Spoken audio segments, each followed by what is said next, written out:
A bar is shut down after chickens and cocaine was found inside. A pastor fought off an axe-wielding man trying to burglarize a church on Thanksgiving. And a Chinese man sent $500,000 to a streamer so she'd call him bro. These are the weird stories on Weird AF News. Weird AF News is the only daily weird news podcast in the galaxy. Do you think everybody knows this yet? They should. A bar had to be shut down over chickens and cocaine. Man, these pop-ups are getting out of control. A chickens and cocaine bar. I've never heard of that. Sounds like the funnest bar ever. Come for the chickens, stay for the powder, guys. Call it the old coupon toot. Add this one to the stranger than fiction file. We have here a Milwaukee, Wisconsin bar that had to be closed after authorities found a very strange combination. A little strange combo of cocaine and live chickens inside. This sounds like it might be the sequel to the Cocaine Bear. You got Cocaine Cock. Cock-a-doodle-doo. Cocaine cock-a-doodle-doo. Cocaine cock, I got to tell you, it's not scary at all. It's a bit of a limp idea. But there's just levels of Weird AF News, and if you know, you know, guys. Stick around for the jokes. You read this right, the article says. You read that right, chickens and cocaine. It's a better party than chickens and waffles. The bar is called El Cielo. It's become internet infamous after the Milwaukee police conducted a raid and stumbled upon pure, unadulterated chaos, is what they're calling it. Along with what you typically find at a bar, they found some live poultry wandering through the bar, as well as a bowl of cocaine. A bowl of cocaine? Well, a whole bowl. Okay. Well, the cocaine can be excused, but the poultry, come on now. You can't have poultry wandering around in your bar. I would categorize that as rather foul in general for a bar scene. What led to all this insanity and the discovering of cocaine and chickens in a bar? Well, the reports say that shots were fired, and that led police to investigate the bar. Well, yeah, I mean, you got to have guns involved. You have cocaine and chickens, so obviously there's got to be guns. They found the kind of scene you could imagine in your wildest dreams, according to police. They found a bunch of chickens and cocaine. Yeah, it's you can change the name of the bar to Powdered Pollos, maybe. No, that's not that great of a name. Maybe you can think of a better one. The story doesn't end there. It says social media has had a blast with this, with jokes and memes and just overall disbelief. It's one of the zanier stories of 2024, according to this article. I don't know. It's pretty zany. It's not one of the most zany stories of 2024. I host a Weird AF News podcast every day. I could tell you what the zanier stories of 2024 are. It's not this. This is weird, though. The article says, seriously, though, despite this wild story, it does raise concerns about animal cruelty and other illegal activities occurring in public places. The author says, I hope the chickens are being safely relocated somewhere other than a bar. I want to know what they were doing with the chickens. Was it just for fun? There's got to be cockfights going on in there, I'd imagine, right? Drugs and guns and cockfights in a bar in Wisconsin. That seems to make sense. It really doesn't make sense. This would all make sense if we were reading about, like, Argentina or Colombia, but this doesn't. It's hard to wrap your head around with. So what would the chickens do? Do they make free-range chicken right there for, football Sundays? It says, that said, the next time you're in Milwaukee, look for the more traditional bars, or at the very least, look for a spot where you won't have to dodge poultry or wonder what's cooking in the back room. This author isn't so funny. But probably makes more money than me, so what can I say about it? Let me click on another one. Same story. Let's get some more details. I still want to know what's going on with the poultry, the chickens. I mean, we know what's happening with the cocaine, although I like the idea that it's in a bowl. That's a lot. I assume it's a lot to have it in a bowl, like a mixing bowl. Imagine a mixing bowl of cocaine. Okay, this other article has some more details. According to the police report, officers recovered cocaine, drug paraphernalia, of course, drug paraphernalia, a suspected drug sales ledger. Oh, they had a ledger of the drug sales. You're not supposed to write that down, you dummies. Come on now. And certainly don't accept drug sale payments via Venmo. You got to go recordless when it comes to this stuff. They also found 9mm cartridges, Uzi 9mm. Chickens were also located in the basement of the tavern. Up to 4 chickens apparently can be kept on residential property in Milwaukee, but you need a permit if you want up to 4 chickens.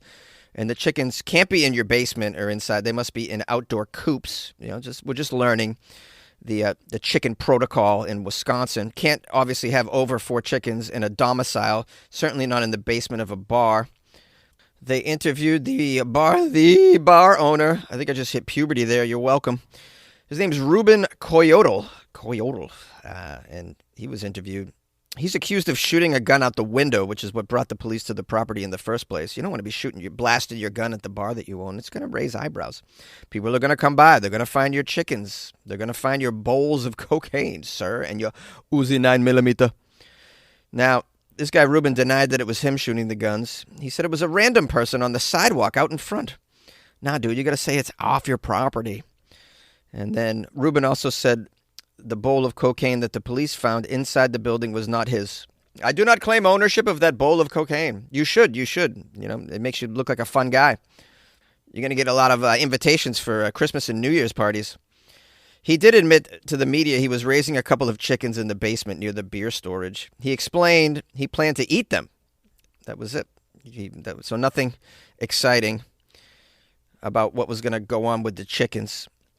The exact quote from him is rather funny. When they asked him what he was doing with the chickens, he said, quote, "For eat." They're for eat. And what about the cocaine? For sniff. For nose. For late night chicken cooking. He says he lives in the bar upstairs above it, so it's his house, and he was keeping the chickens in there to eat. All right, that does kind of make sense, but you got to keep him in a coop outside, guy.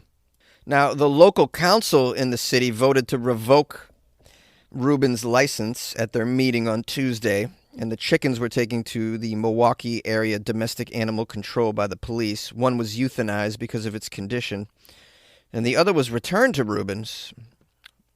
So he got one of his chickens back, but I'm going to guess he's not going to get his bowl of cocaine or his drug paraphernalia, and no more bar for him, sadly. Because it sounds like the funnest bar in the area. You know, if someone's like, "Hey, you want to go out? We're going to go to TGI Fridays or the chicken and cocaine bar." I'm going to the chicken and the cocaine bar. Why would I go to TGI Fridays? A pastor fought off an axe-wielding man attempting to burglarize a church on Thanksgiving. A Thanksgiving burglar got more than he bargained for early Thursday morning after breaking into an Antioch church. Turns out the church's pastor wouldn't stand for this. This pastor is no ordinary pastor. He is trained in martial arts. This guy's like, "I'll let you try my Wu-Tang style." "I'd like to try your Wu-Tang style. Let's begin. On guard." Guys, watch those old Shaolin movies, or maybe just listen to a Wu-Tang album? Anybody? It's just, okay, just Jonesy. All right, it's always just me. Anyways, we got this pastor at the church who is trained in martial arts. He confronted this would-be thief.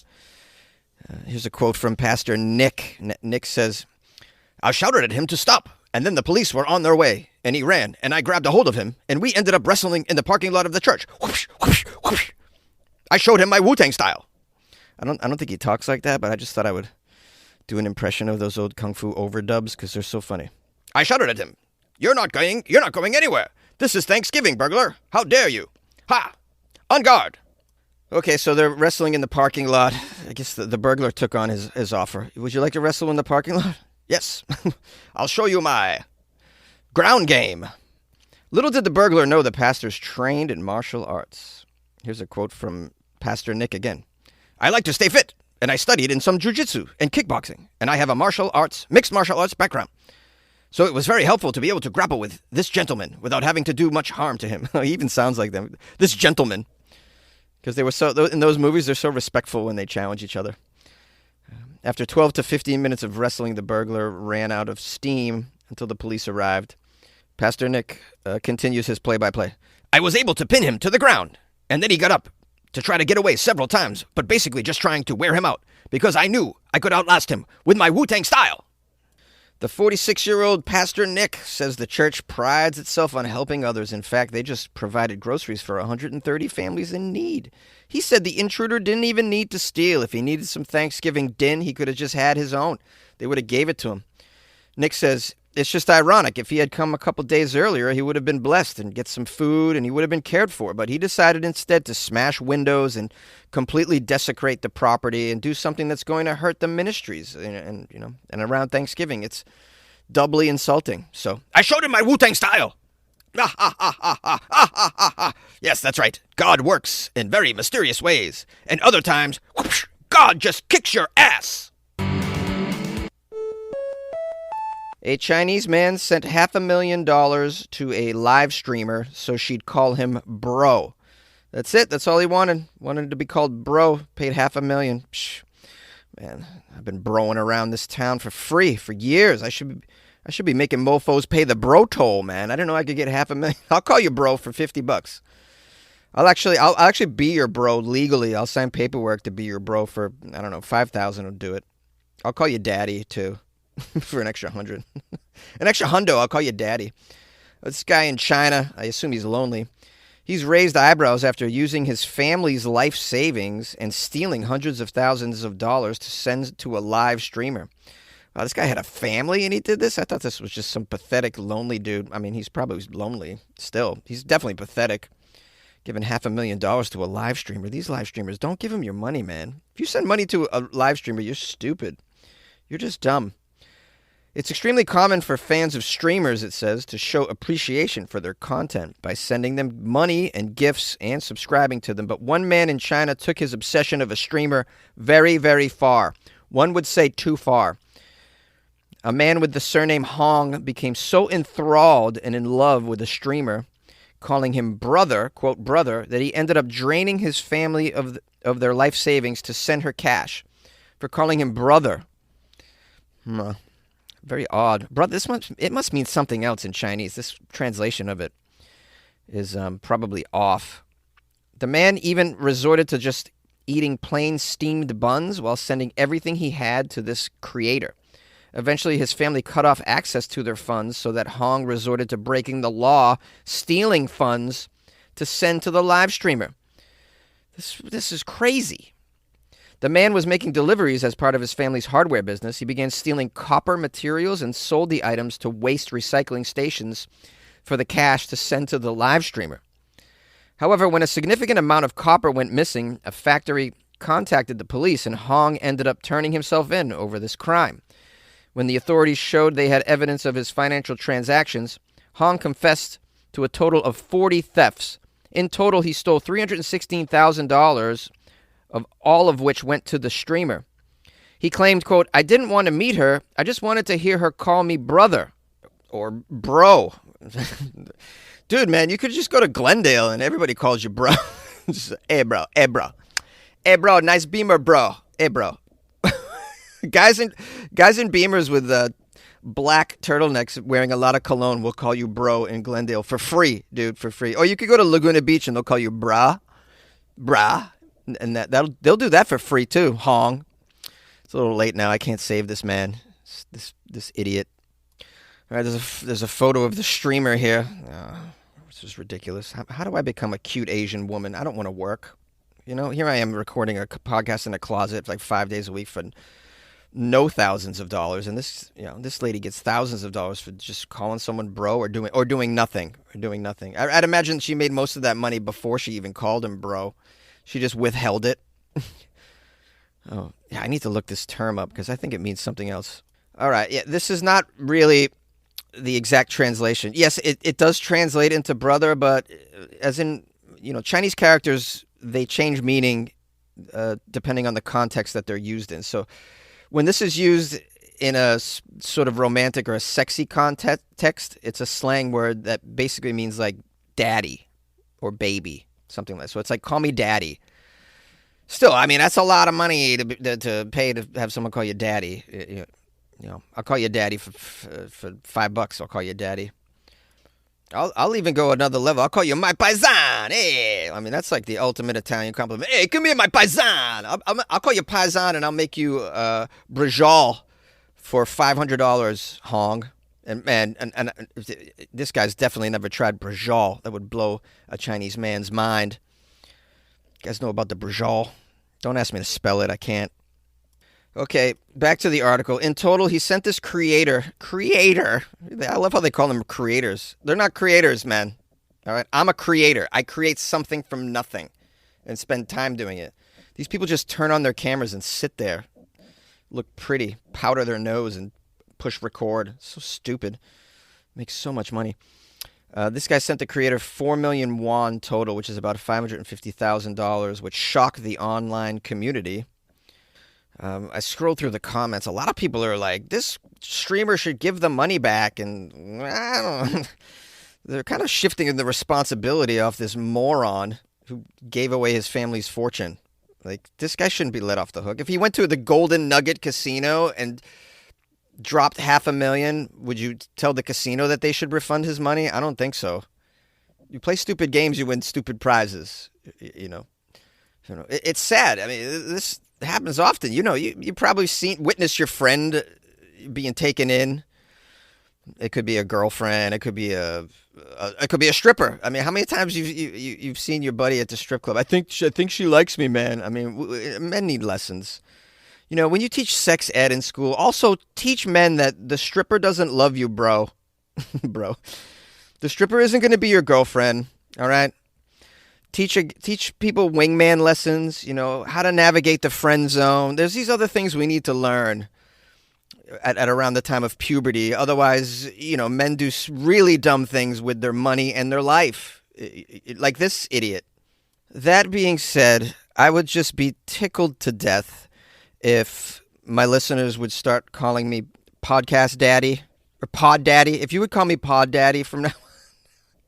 Anyone that calls and leaves me a voicemail and calls me pod daddy, I will give you a shout out and send you $1. The number 646-450-2012. Get to it. And don't forget to leave your Venmo, okay? I'm serious. I'm sending you $1 if you call me Pod Daddy. This is it. Hey, everybody. This is Michael McDonald.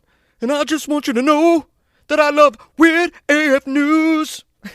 This is it. I'm sorry. I just watched the Yacht Rock documentary, and now I want to talk like Michael McDonald. Have you seen it? Has anyone seen it? It's so good. It's so good. It just really got me into that music again. So I've been listening to Toto and Kenny Loggins for the entire weekend, really. It's been quite lovely. Christopher Cross, too. You know, jumping into the Doobie Brothers, obviously. Hall & Oates.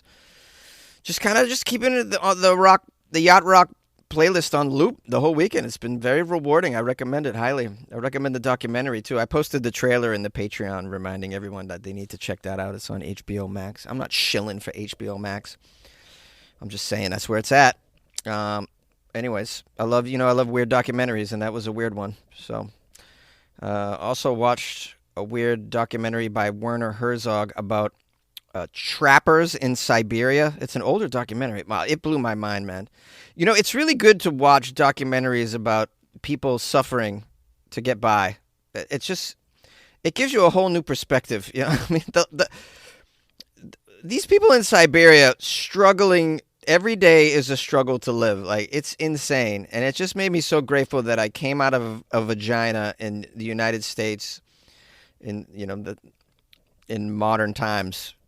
Because of all the places, like, I could have been born in the tundra, you know, and then, you know, next thing you know, I'm just spending my days living in a snowy shack trying to catch sable to get by. I mean, just eating dirt. It's so good to watch those. So I recommend it. I don't remember the name of the Werner Herzog one.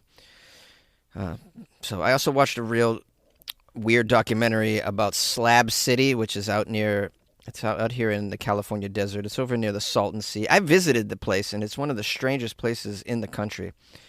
It's a lawless town. They don't have a police force. They don't have normal stuff. There's no medical facilities. There's no garbage removal, I believe, as well. They just don't have a municipality whatsoever. Everybody living there just lives on the land and doesn't pay taxes or anything else. And as a result, it's, you know, you get real wild people. I mean, a lot of people running from things just end up there. Drug addictions end up there. People that just misfits that don't fit into, like, the normal culture. I'm a misfit too. That doesn't really fit in the culture, but you wouldn't catch me out there in 130 degrees swatting flies off my face, swatting the flies off the bridge of my nose, you know, living with a bunch of dogs and tweakers. Just wouldn't do it. Anyways, this is supposed to be the outro of the podcast. What am I even talking about? Anyways, yeah. Anyways, if you want to support the show, I got a website, weirdafnews.com, where you can buy me coffee to keep me sane. Appreciate that. I might spend it on beer, not lying. And then join the Patreon, because that's cool. That's where I put a lot of trailers for documentaries that I've been watching. I just named a couple, but I watch them all the time. I put them in there. Sometimes I can find the whole documentary for free online. I'll put that in there. So if you like weird documentaries, you would love the Patreon. And I got bonus episodes, baby, and I'm going to record another one this weekend. So looking forward to that. Anyways, the email, funnyjones@gmail.com. You send me articles if you come across anything weird that you think's appropriate for the show. And the phone number, as I left earlier, again, I'll do it, 646-450-2012. And my Instagram's @funnyjones. Keeping it real. You keep it real. Let's keep it real together. Because this is it.